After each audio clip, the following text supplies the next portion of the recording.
Assalamualaikum. Hai. Saya datang nak ambil anak saya. Ya. Hidup korang semua tadi. Terima kasih tau. Minta maaf kalau Kuntum menyusahkan ke apa ke. Terima kasih. 6 orang kan? Okey. Rindu mami tak? Adik rindu mami tak? Ha?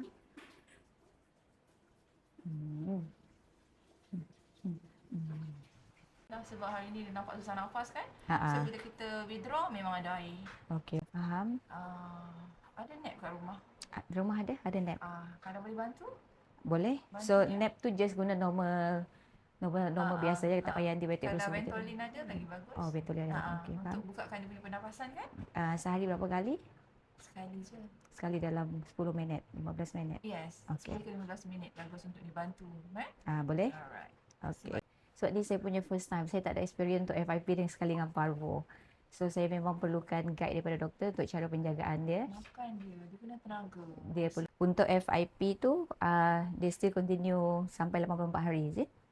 Tak, kalau saya punya rawatan 30 hari lah. 30 hari. Okey, sebab nanti doktor akan bagi sebab dia dengan parvo ni kan. Macam mana? So macam ni saya akan bawa dia balik, tapi dia memang akan stay kat rumah satu lagi yang tak ada kucing. Kena ambil tempoh berapa lama untuk recovery, especially parvo. Pada hari ke-30 lah. Hari ke-30 starting from hari ni. Hari tu punya. Okey, boleh? Hai sayang. Dia kena pujuk lah. Dia kalau kita pujuk dia okey.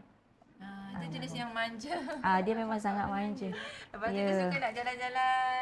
Itulah happy, tengok kan? member dah buat macam rumah sendiri dah. So, Sayang. kalau boleh bagi dia happy, layan-layan. Dia nak jalan-jalan tu layan je lah. Boleh. Hai sayang. Macam saya Jom sayang. Kita balik, okey? kasih. Sebab jaga Kuntum. Terima kasih. Minta maaf kalau dia menyusahkan ya. Okey sayang. Jom. Adik, nak balik dah.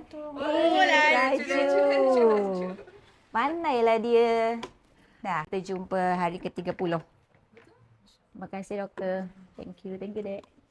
Kuntum, makan banyak tau. Okey. Kuntum jawab. Terima kasih.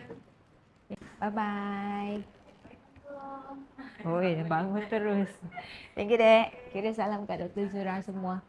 Bye. Assalamualaikum.